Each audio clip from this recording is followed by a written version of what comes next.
Have you ever walked into a room and come face to face with the life you thought you'd lost? Not a memory, not a dream, but a moment so real, so raw, it stops your heart cold. Alexander Wade, a man who had everything, success, power, control, walked into a women's shelter expecting a simple photo op. Instead, he found her, Camilla, the woman he once loved, holding a baby with his eyes. She never told him, not about the pregnancy, not about the boy, not about the lies that tore them apart. Imagine standing there, staring at a child who looks like you, held by the woman who vanished from your life, and realizing the world you built might have been built on a lie.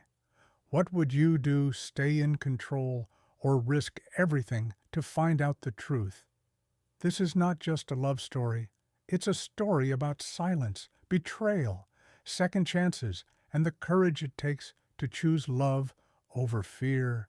So, take a breath, open your heart, and come with us on a journey that might just remind you of a part of yourself you thought was gone. If this story touches something in you, don't forget to like, share, and subscribe. Let's begin. The engine of Alexander Wade's black Lincoln Navigator purred to a stop in front of the small brick building nestled between an aging hardware store and a laundromat that had seen better days.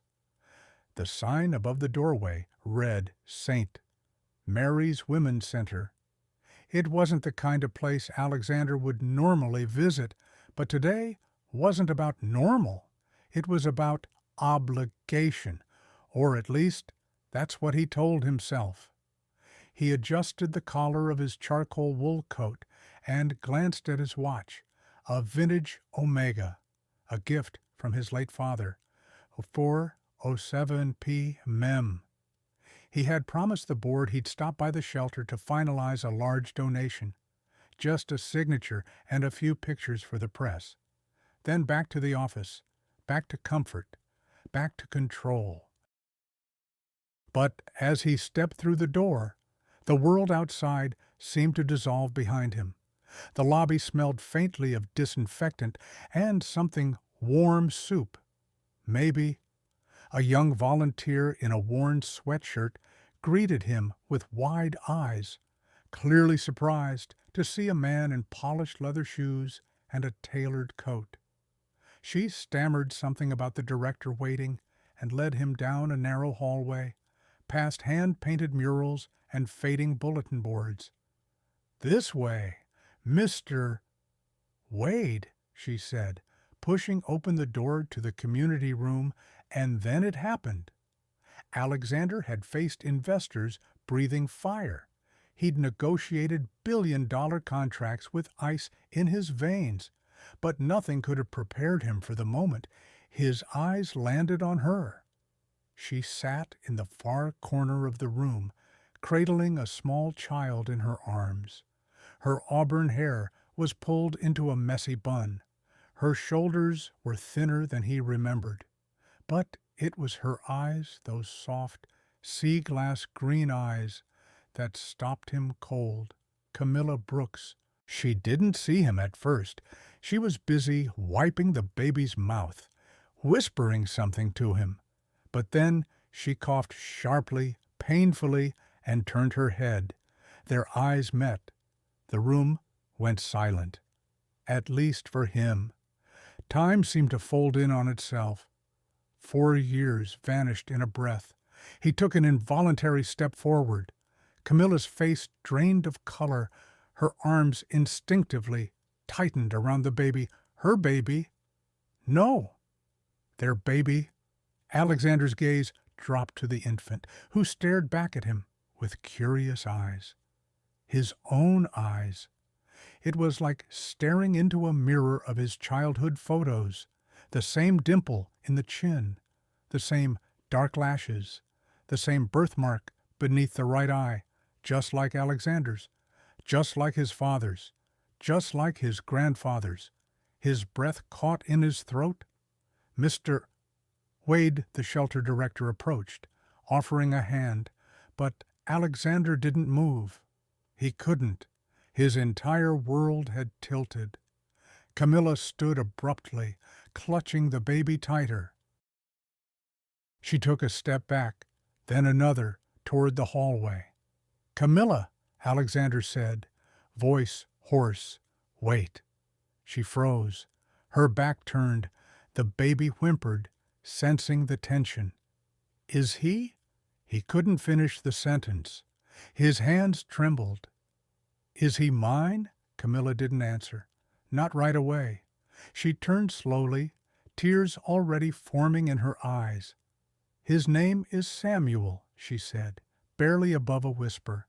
"He's 13 months old." Silence fell between them, the kind of silence that carried more weight than shouting ever could. Alexander's chest rose and fell with ragged breaths. "Why," he asked, "why didn't you tell me?" Camilla's lips parted, but her voice cracked. "I tried." The director sensed the gravity in the room and quietly stepped away. Others followed. The room emptied, leaving just the three of them. "I tried," Camilla repeated, more firmly this time, "but someone made sure I couldn't." Alexander's mind reeled. Her presence here, the baby, the cough, the shadows under her eyes. What had happened? Where had she gone? "We need to talk," he said quietly. "Please." Camilla hesitated. For a moment, he saw the pain behind her gaze, layers of it, built up like sediment over years of silence.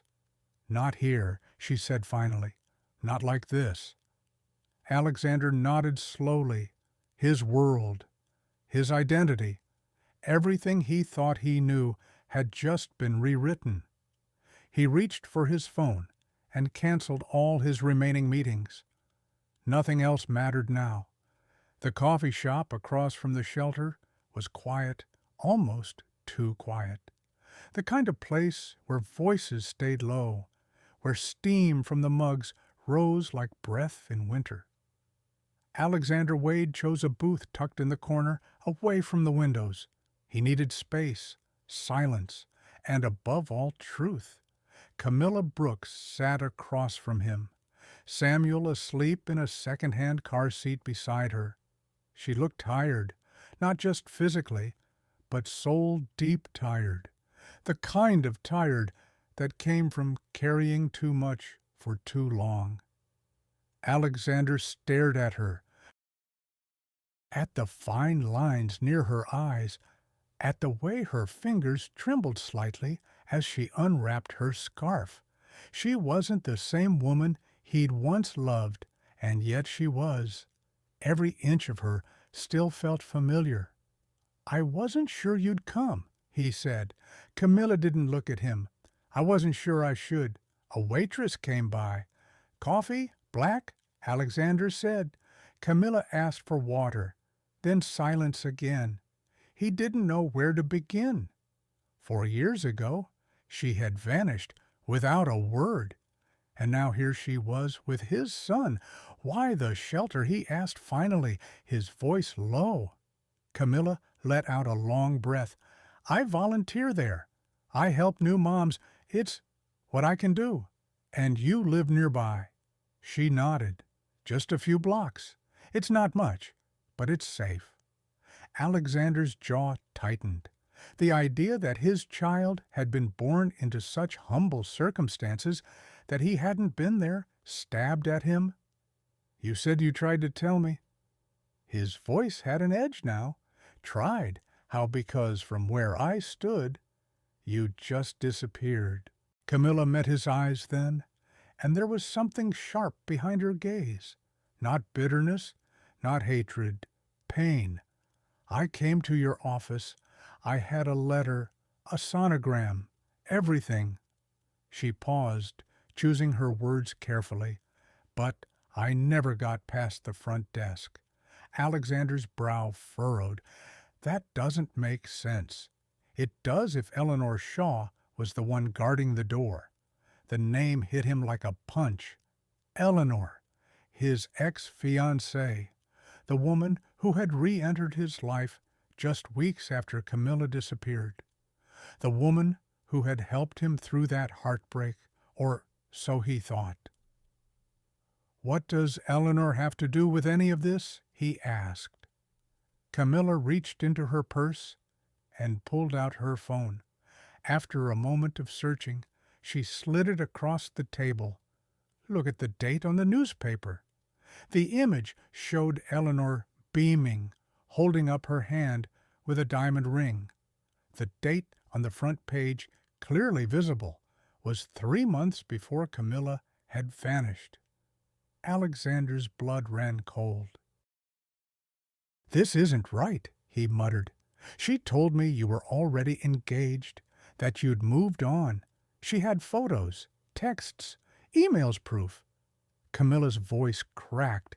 "She said if I ever came back with the baby, she'd ruin me, that she had the money and power to do it."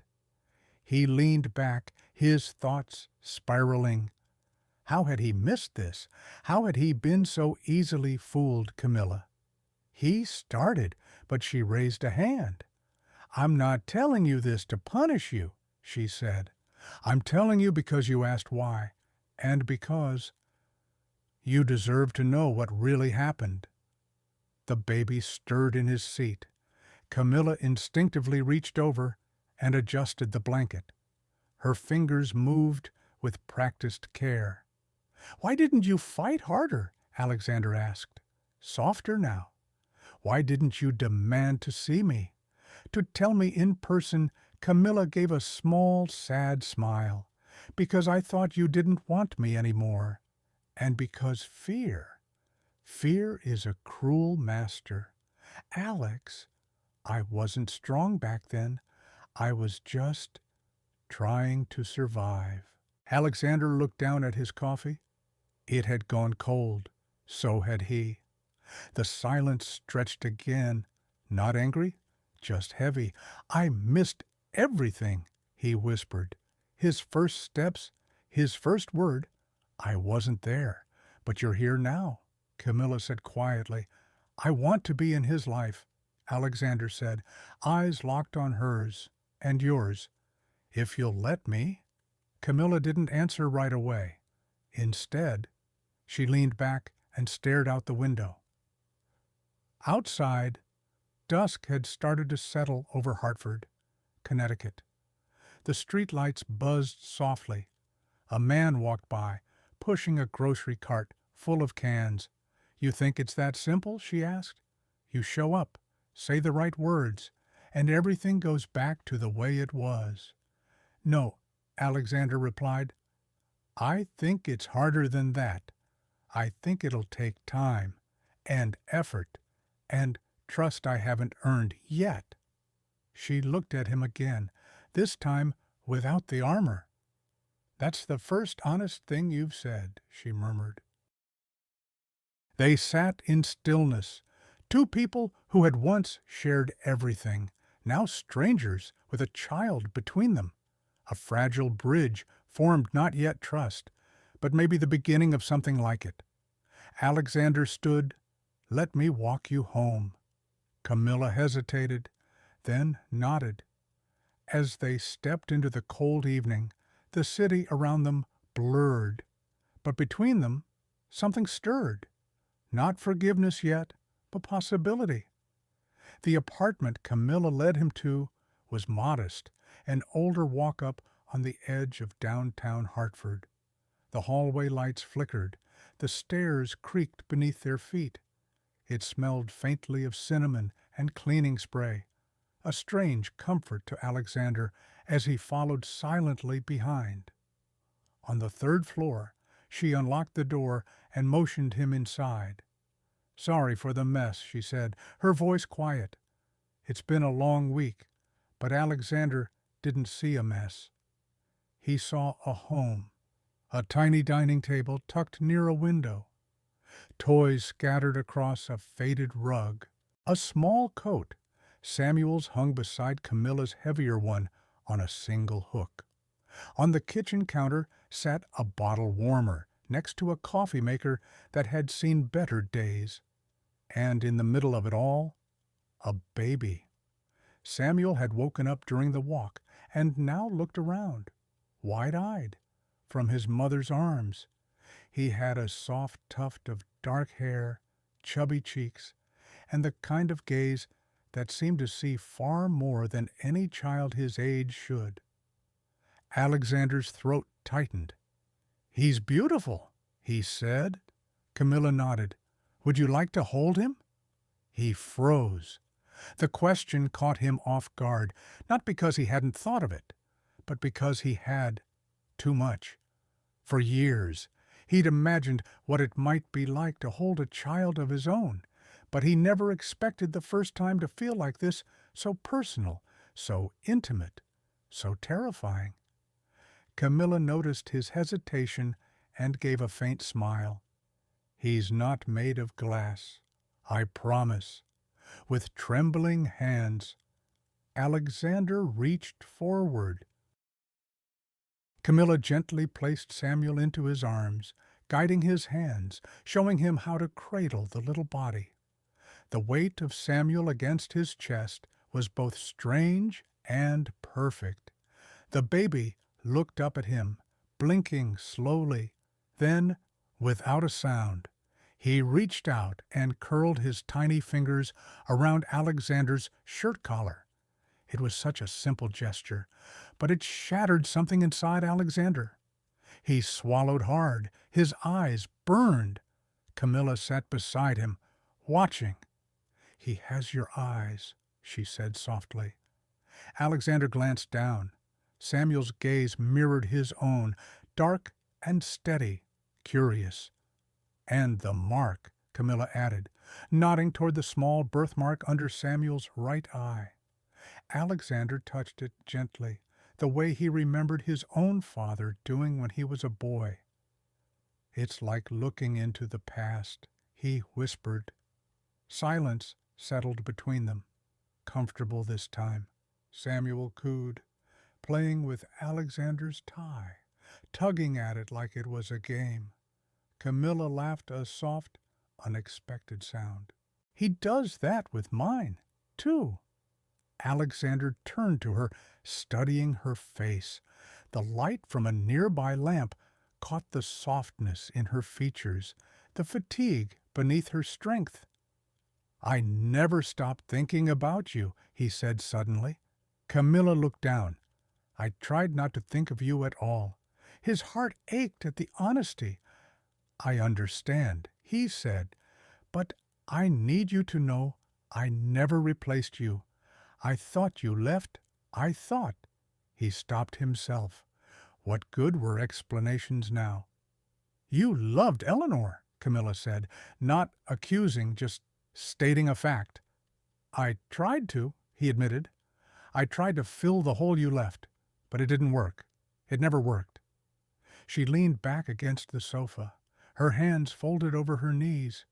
"I watched you once, on television, at some gala.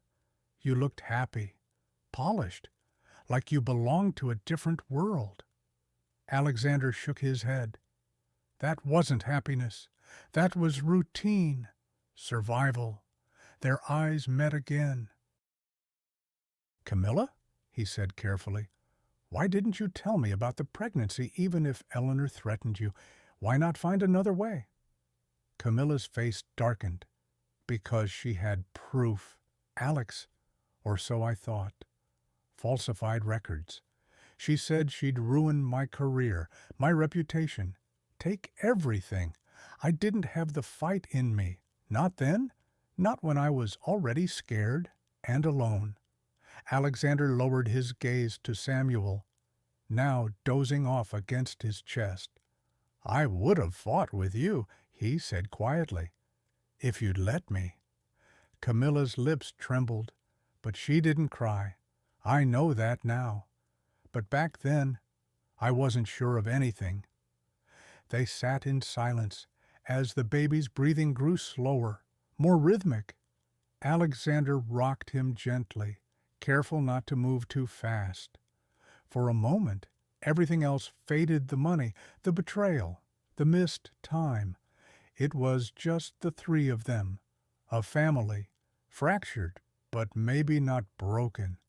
"I want to be here," Alexander said again, almost to himself. "I want to know him, learn him, be part of his world." Camilla watched him closely. Her expression softened. "You'll have to earn that," she said. "I intend to." She nodded slowly, as if weighing his words not against her doubts, but against her hopes. Then she stood. "Let me get him to bed." Alexander gently passed Samuel back, feeling the sudden emptiness in his arms as she walked toward the small bedroom. He sat there, hands still curled from holding his son, heart full of something he hadn't felt in a long, long time: belonging. It had been 3 nights since Alexander Wade held his son for the first time. Sleep, once a reliable companion, had become elusive. Not because of stress from work or market fluctuations. He'd faced 1,000 storms in the boardroom without blinking. This was different. This was personal. He sat in his office late into the night, surrounded by silence and the soft glow of a desk lamp. His fingers tapped restlessly on the keyboard, eyes scanning old emails, messages, calendar entries, looking for what he had missed. The past, he realized, had a way of hiding in plain sight. He remembered the weeks after Camilla's disappearance, how he had spiraled into confusion, then anger, then numbness. Eleanor Shaw had stepped in then, at first as a friend, then somehow more. But tonight, that memory felt rewritten. The click of the door interrupted his thoughts. "Sir," it was Mark, his longtime personal assistant. Young, eager, loyal, but never one to question. Alexander waved him in. "Do you still have access to last year's security footage?" Mark blinked. Yes, sir. From the office, from the front lobby. I need everything from late spring, May and June.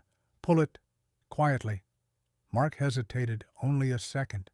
"Yes, sir." 30 minutes later, a hard drive clicked onto the desk. Alexander fast-forwarded through grainy footage until the timestamp hit mid-May. There! A woman at the front desk, holding an envelope, wearing a coat he remembered. Camilla. She stood there, visibly nervous, spoke to the receptionist, waited, and then Eleanor entered the frame. The footage didn't have sound, but the body language said everything. Eleanor placed a hand on Camilla's arm, leaned in, smiled that slow, practiced smile. Camilla's face fell, her shoulders collapsed inward. She turned, envelope still in hand, and walked out. 3 times, on 3 separate days, she had come.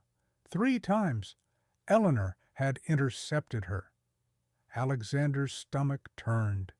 He clicked through more files, emails from Eleanor during that same period, short messages, vague apologies for missed meetings, encouragement to move on, subtle but consistent suggestions that maybe it was time to let go of the past. He hadn't seen it then, but now the manipulation was clear. He picked up his phone, fingers trembling, typed out a message to Camilla, then erased it. Not yet. Not like this. Instead, he called Mark back in. "Has Eleanor been in contact recently?" "Not directly," Mark replied, "but there's something else." He handed over a file, printed emails, internal memos, details Eleanor had asked him to withhold from Alexander over the past year, calls blocked, letters undelivered. "She told me you were under a lot of pressure, that it was best if she filtered your communication. And you believed her, Mark flushed. She was your fiancée, sir. I didn't think Alexander cut him off, not with anger, but something colder. Neither did I. He dismissed Mark and sat back, overwhelmed. How had he been so blind? How many moments had he missed, not just with Samuel, but with Camilla, because he'd accepted a version of reality someone else had constructed for him? He leaned forward, elbows on the desk, head in his hands. Camilla had tried. She had stood outside his office, heart in her hand, only to be turned away by someone he trusted. The betrayal burned. He opened a drawer and pulled out an old photo, one he hadn't looked at in years. It was of him and Camilla at a beach house upstate. She was laughing, holding a kite string that had just slipped from his hand. He remembered how the wind had caught her hair, how free she'd looked that day, how free he had felt. He hadn't realized until now how much of himself he'd lost with her disappearance. A knock on the office door broke the silence again. It was nearly 3, ma'am. This time it was his lawyer, Liam Vance. Sharp suit, sharp mind, a man who dealt in facts, not feelings. "I got your message," Liam said, taking a seat. "This is serious." Alexander nodded, sliding the footage across the table. "Can we use this?" "Absolutely. If you want to pursue charges, we have grounds." "But Alexander, what you need to ask yourself, what's the goal here? Justice, revenge, or healing?" Alexander stared at the screen, paused on the image of Camilla turning away at the front desk. "Healing," he said, almost to himself, "but not just for me." He picked up his phone again. This time, he didn't erase the message. "Text to Camilla, I found proof of everything. You tried. I see that now. Please let me come over tomorrow. I want to talk, face to face, no defenses." The reply came 10 minutes later. Camilla. Okay. Alexander sat in silence after that. Outside his window, Hartford was still and quiet. In his chest, a storm settled, not gone, but calmer. The truth had begun to surface, and with it, the chance to rewrite everything. The elevator doors opened with a soft chime, and Alexander Wade stepped onto the 42nd floor of the glass high-rise that bore his name. It was a different kind of cold up here. Not the chill of the weather, but something more sterile, polished marble, clean lines, and the echo of quiet footsteps. He walked past rows of assistants and associates, all of whom felt silent as he passed. They could read his face. Something was coming. He stopped at the corner office, her office. Eleanor Shaw was already standing, her silhouette framed by the panoramic view of Hartford's skyline. Her blonde hair was pinned back in her usual elegant twist. She wore a navy sheath dress, pearl earrings, and that same composed expression she always carried into a negotiation. "Alexander," she said without turning, "I heard you've been busy. Not as busy as you, apparently." She turned slowly, her smile cool. "You didn't make an appointment. I didn't think I needed one," he replied, stepping into the office and closing the door behind him. "We're past pleasantries, aren't we?" She tilted her head. "Is this about Camilla? It's about the lies you wrapped around my life," he snapped, walking straight to her desk. "The intercepted visits, the emails, the photos. You orchestrated all of it." Eleanor's smile never wavered. "That's a strong accusation. I have footage, documents, witnesses, Alexander said, placing a folder on her desk. Don't pretend this is a misunderstanding. She didn't look at the papers. Instead, she walked to the bar in the corner and poured herself a glass of wine.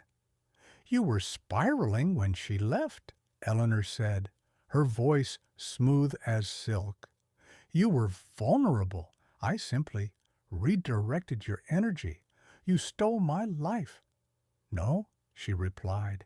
I saved you from a woman who didn't belong in your world. Alexander's hands curled into fists. You had no right. I had every right, Eleanor said, setting her glass down with a sharp clink. You'd think she would have survived in this world of ours. The press, the investors. You're too soft to see it. But I did what had to be done. He stared at her, stunned by the brazenness. And what about Samuel? Oh, child. My child? She shrugged. Collateral damage. The words hit him like a slap. I will never forgive you, he said, voice low, trembling. And I will make sure no one ever trusts you again. Eleanor's eyes flashed. You really think this little morality play will work? I know every corner of this company, every skeleton. You think I won't fight back? I'm counting on it. Alexander said. He reached into his coat and pulled out a thumb drive. Everything's backed up. Multiple locations. If anything happens to Camilla or Samuel, or if you even breathe in their direction, this goes public. Every email, every message, every lie. Eleanor laughed, a short, mirthless sound. And what do you expect me to do now? Crawl away? I expect you to leave. Quietly. Resign from the board. Step away from my life. And if I don't, then I'll take you down. Eleanor, brick by brick. A long silence fell between them. Then, for the first time, her mask cracked. She picked up the folder and opened it. Her hand trembled slightly as she read the first page. You don't know what you're starting, she whispered. No, Alexander said. I know exactly what I'm ending. He turned to leave, but at the door, she called out. One more thing. He stopped. I loved you, Eleanor said, in my way. Alexander didn't turn around. You loved control. You never loved me. He walked out, leaving her alone in a room filled with glass and shadows. Back in his car, Alexander exhaled for the first time in hours. His phone buzzed with a new message. Camilla, we're home. Samuel's napping. You can come by when you're ready. He stared at the message for a long time, heart pounding. The storm had come, and now, just maybe it was time for the calm. The phone rang just past 2 I. Alexander Wade shot upright in bed, heart pounding. The screen glowed in the dark. Camilla's name blinking back at him. He answered before the second ring. Camilla. Her voice was trembling, barely a whisper. It's Samuel. He's burning up. The medicine's not working, and he's breathing funny.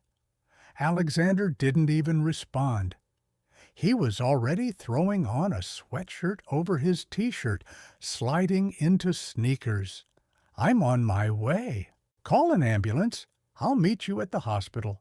Outside. Hartford was quiet, the streets empty, save for the occasional car humming past. But inside Alexander's chest, everything was chaos. His hands clenched the steering wheel tighter than he realized. Please, please let him be okay. By the time he reached Camilla's building, the red and blue lights of the ambulance pulsed against the brick. She stood outside, cradling Samuel in a blanket, her eyes wide with fear. I'm here, Alexander said, pulling up beside them. He barely got the car into park before he rushed to her side. Camilla's arms trembled as she handed Samuel over. "He won't stop shaking," she said. "I don't know what to do." Alexander pressed the baby against his chest. Samuel's forehead was blazing hot, his breaths shallow and rapid. "Hey, buddy," he whispered. "Daddy's here. We've got you." The paramedics took over, quickly and efficiently. Oxygen, pulse, temperature. Alexander and Camilla followed the stretcher into the ambulance. The ride to St. Francis Hospital was a blur of flashing lights and clipped instructions. Camilla clutched Alexander's hand the entire way. Inside the ER, a pediatric specialist examined Samuel while they waited outside, pacing opposite corners of the hallway. The harsh fluorescent lights made everything feel colder, more distant. Camilla sat down finally, burying her face in her hands. "I should have brought him in earlier," she said, her voice cracking. "I thought it was just a cold, just you did everything right," Alexander said, kneeling in front of her. "You called, you acted. That's what matters. But what if it's serious?" she whispered. "What if don't go there?" His hand touched hers gently. "We're here now, and he's going to be okay." The door opened and the doctor entered, clipboard in hand, expression neutral. "It's bronchiolitis, very common in infants his age, especially this time of year. He'll need to stay overnight for observation, but he's stable." Relief hit Alexander like a wave. Camilla let out a soft sob, covering her mouth. "Thank you," she whispered. The nurse led them into a small private room where Samuel was already resting in a crib, an oxygen monitor wrapped around his foot, a small nasal cannula giving him extra air. Camilla pulled a chair beside the crib, never letting go of the baby's tiny hand. Alexander remained standing for a while, unsure what to do. Then he took off his jacket, gently laid it over her shoulders, and pulled a second chair beside her. "You don't have to stay," she murmured, eyes never leaving Samuel. "I'm not going anywhere," he said. They sat in silence for what felt like hours. The only sounds were the soft beeps of machines and Samuel's slow, even breaths. Eventually, Camilla's head drooped, resting on Alexander's shoulder. He dared not move. The warmth of her beside him, the small weight of Samuel in that crib, the surreal comfort of their proximity. He wanted to freeze this moment, not because it was easy, but because it was real. Camilla stirred slightly. "Thank you," she whispered. "For what? For showing up, for staying."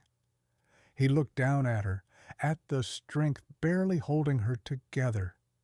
"I will always show up for him," he said. "And for you, if you'll let me."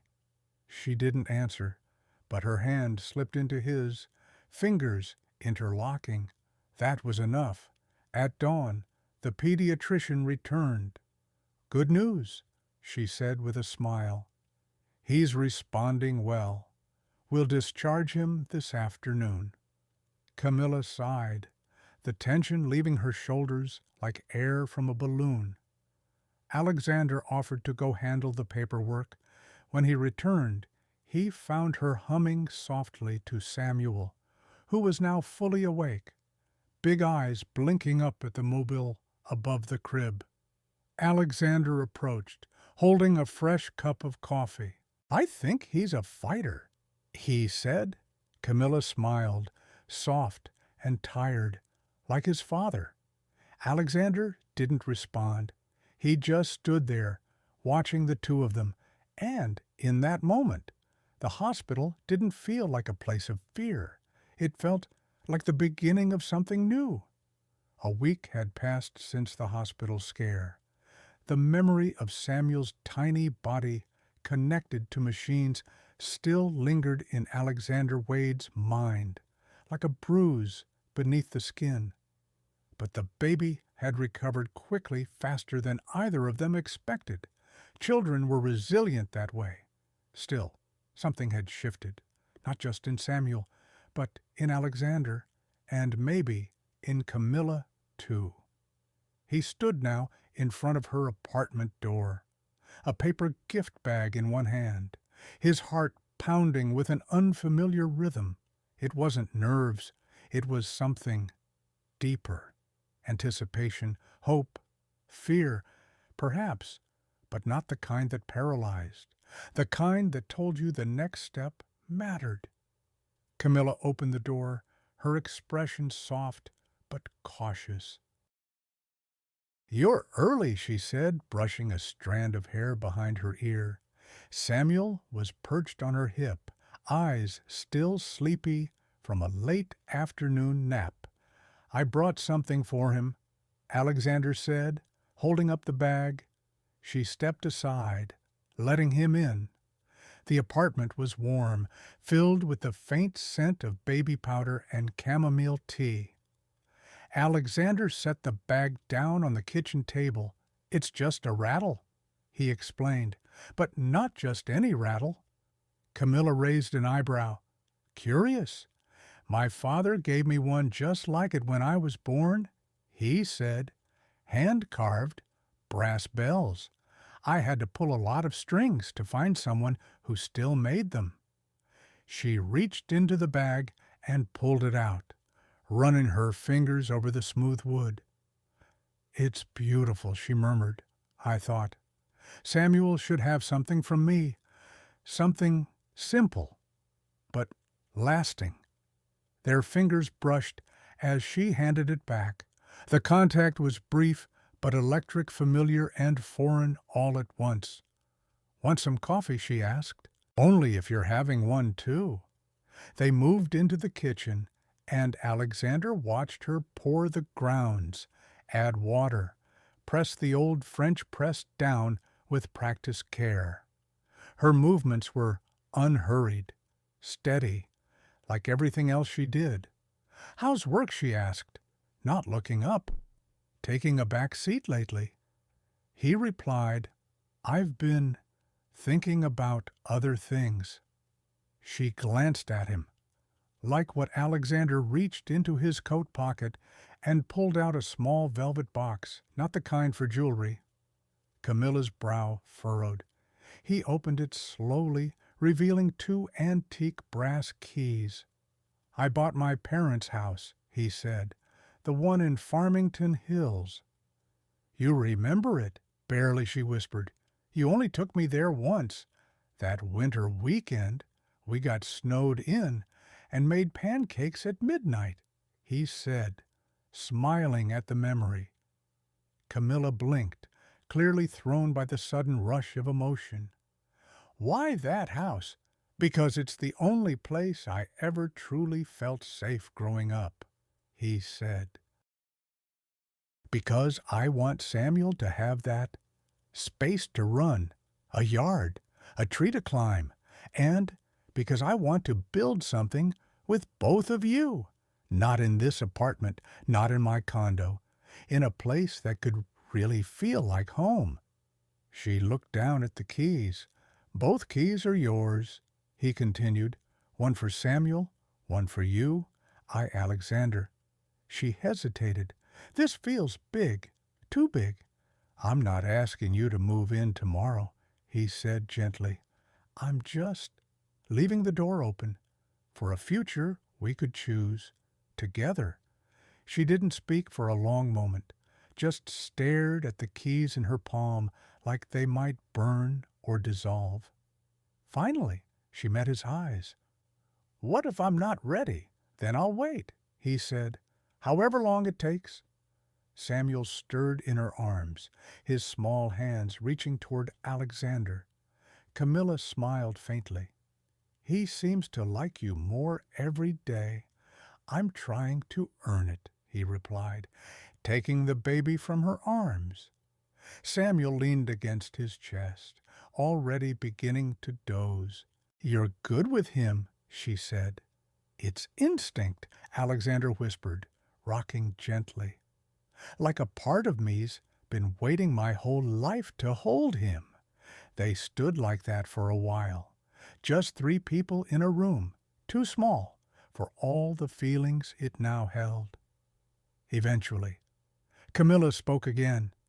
"You know, I kept that old jacket you gave me, the leather one." "Yeah," she said. "Still has your cologne on the collar." He chuckled.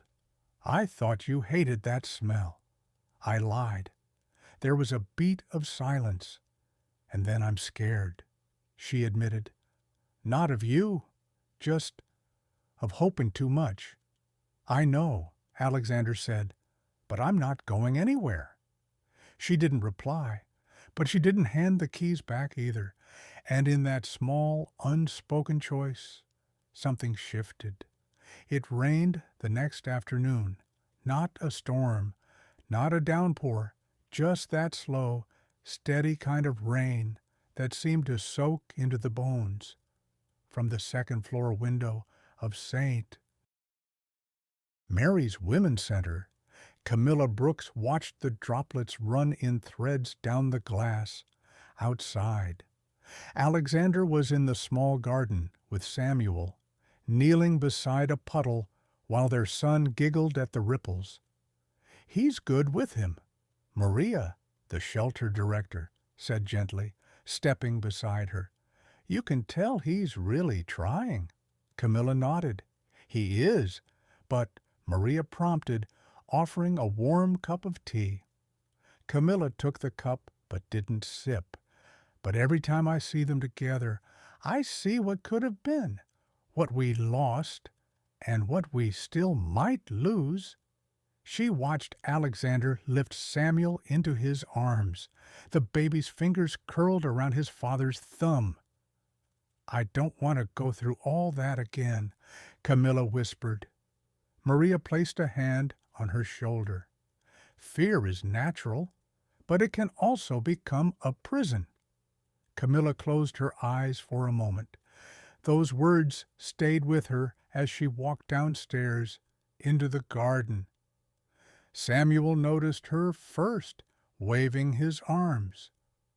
"Mama," Alexander turned, his face lighting up in that quiet way she had begun to notice more often. Not flashy, not performative, just soft. "He needs his nap," Camilla said, reaching for the baby. Alexander handed him over carefully. Their fingers brushed again, another brief, electric moment. "Camilla," he said, voice low, "can we talk? Just us. No walls." She hesitated, but then she nodded. Inside the shelter's small counseling room, quiet, dimly lit, worn with use, Camilla laid Samuel down in a portable crib and turned to face Alexander. "You want honesty," she said. "Here it is." He didn't speak, just waited. "When I found out I was pregnant, I was terrified," she began. "Not just because I didn't know how to raise a child alone, but because I didn't know if I mattered to you anymore." "You always did," Alexander said softly. She held up a hand. "Please, let me finish." He nodded. "I went to your office. I stood there with the letter, the sonogram, my whole world in an envelope." And Eleanor, her voice caught. "She was there. She told me you were engaged, that you'd moved on. She showed me emails, photos, said if I didn't disappear, she'd ruin me." Alexander's eyes darkened, jaw tightening. "She knew things about my clinic." Camilla continued. "She threatened to have me investigated, said she had people, lawyers, influence. I'd already lost so much. I couldn't risk losing everything else." Alexander stepped closer. "You should have come anyway. And say what? That I didn't believe you, that I thought you were capable of that?" Camilla asked, her voice rising.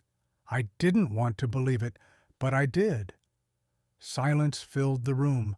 "I told myself I was protecting Samuel," she added, her voice quieter now. "But part of it was protecting me, too, from the shame, from the possibility that you really had moved on." Alexander sat down across from her. "You didn't give up," he said. "You just survived." Camilla swallowed hard. "I've built so many walls, Alex, around me, around him, because if I let them fall and everything breaks again, I don't know if I can survive that a second time." He leaned forward, resting his arms on his knees. "I don't want to climb those walls. I want to help take them down. Slowly. Together." She looked at him for a long moment. "I've seen you with him," she said. "The way you look at Samuel, it's real. It is." "And with me?" she asked, her voice barely above a whisper. He didn't rush the answer. "I never stopped loving you. Not even when I thought you'd left me. That's why it hurt so much." Her breath hitched. "I bought the house," he continued. "The one with the keys I gave you, not because I want to fix the past, but because I believe in the future." Camilla looked down at her hands. The keys still sat in her bag, heavy with meaning. "Do you really think we can undo all this?" she asked. "No," he said, "but I think we can build something new." She didn't answer. Just stood, walked to the window, and looked out at the garden where Samuel had played. "I used to dream of giving him more," she said. "More than this apartment, more than scraped knees and second-hand toys. But I didn't want to trade that dream for another illusion." "Then don't," Alexander said. "Don't trade it. Share it with me." Camilla turned back, and, for the first time, her eyes didn't carry fear. They carried something softer. Hope. The glass walls of Eleanor Shaw's office no longer held the same pristine luster. Boxes lined the corners, their contents hastily packed designer files, framed awards, personal mementos. Her assistant hovered near the entrance, eyes averted. Security guards lingered outside, pretending not to listen. Alexander Wade stood in the doorway, unmoved. "You came to gloat," Eleanor said, not looking up from the desk, where she scribbled her signature on a final stack of documents.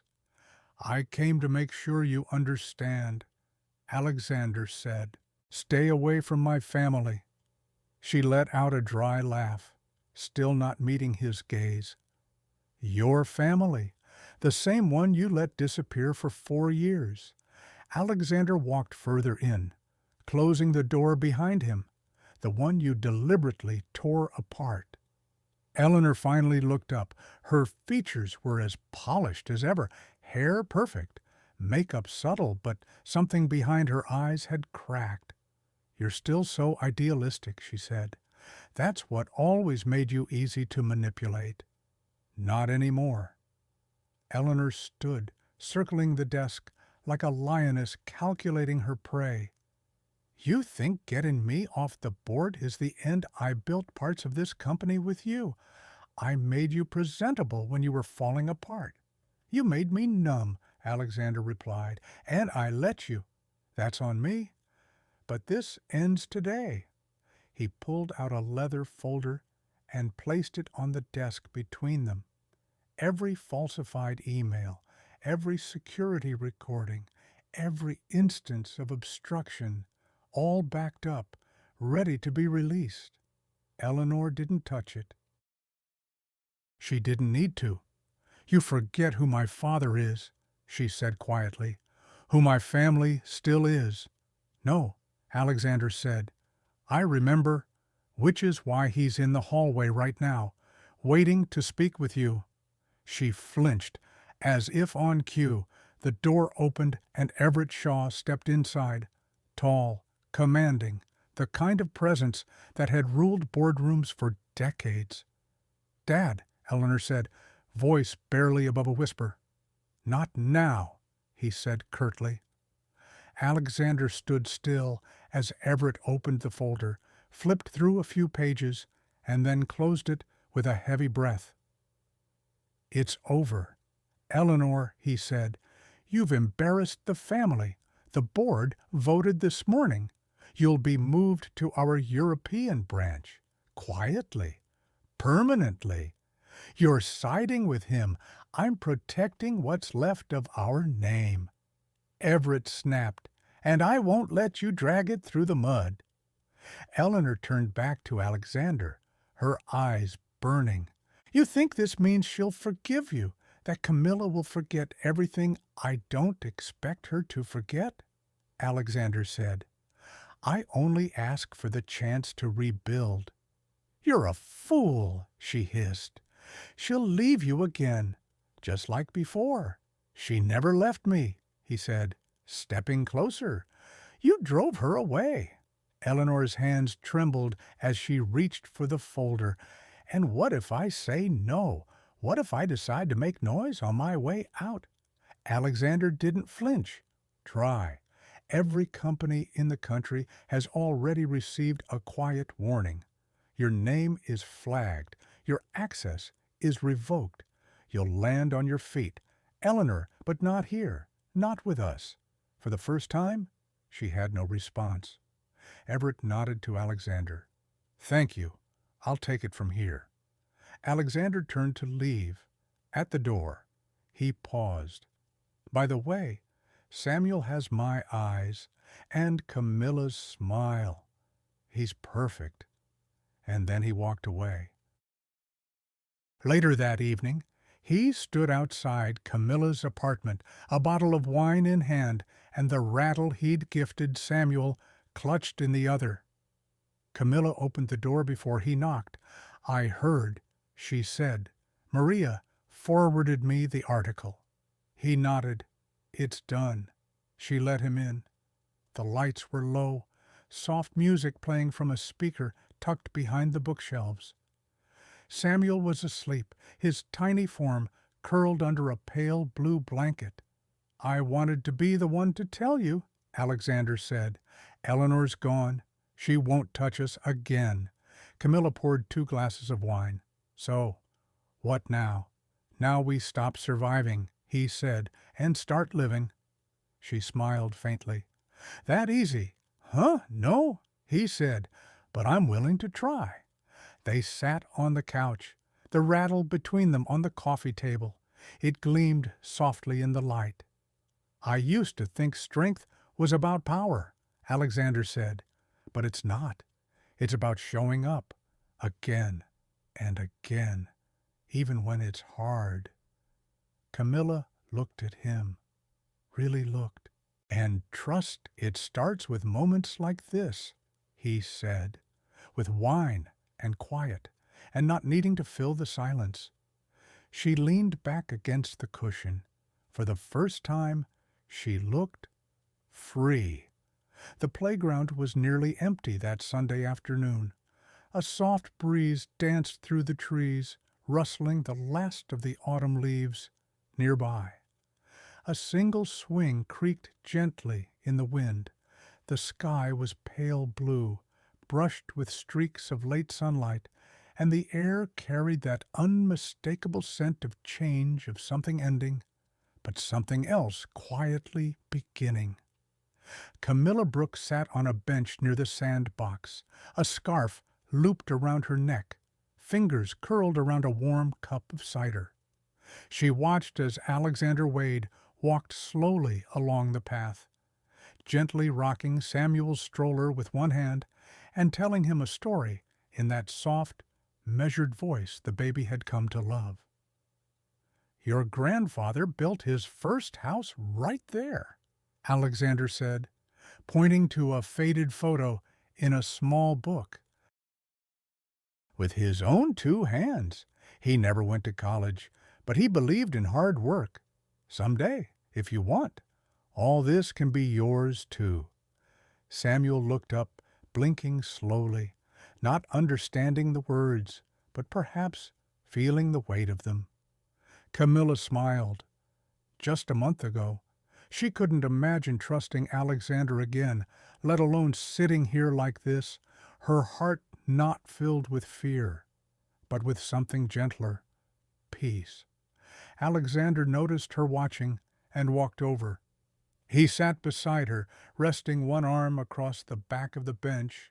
For a moment, they simply sat in silence, watching the slow movements of the park. A dog barked in the distance. A child's laughter echoed faintly. "What are you thinking about?" he asked. "How things have changed," she said. "Eleanor, the company, us." He looked at her but didn't press. Camilla's gaze followed a group of children chasing each other across the grass. "Do you think we've earned this?" she asked. "I don't know about earning," Alexander said, "but I think we fought for it, and I think we're still fighting." She nodded. "That feels right." They sat quietly again. Then Camilla said, almost to herself, "Maria told me once that fear can become a prison." Alexander tilted his head. "And what do you think now?" Camilla looked over at him. "I think maybe it's time to open some doors." A small breeze lifted a lock of her hair, brushing it gently across her cheek. Alexander reached out, tucked it behind her ear, then let his hand fall. "I want to come home," she said suddenly, surprising even herself. Alexander turned, stunned. "I mean not today," she added quickly. "Not this second, but maybe soon. If you still want that." "I never stopped wanting it," he said. At that moment, Samuel stirred in the stroller, making a soft, gurgling sound. They both leaned in at the same time, their shoulders touching. Camilla reached down to adjust his blanket, her fingers brushing Alexander's. "I think he's hungry," she said. They laughed together, small, quiet laughter that sounded like the beginning of something healed. "Come home," she said again, softly. "We can have dinner, just the three of us." Alexander's smile spread slowly, lighting his face in a way that was both new and deeply familiar. "I'd love that." Later that evening, as they walked up the steps to her building, their footsteps naturally fell into sync.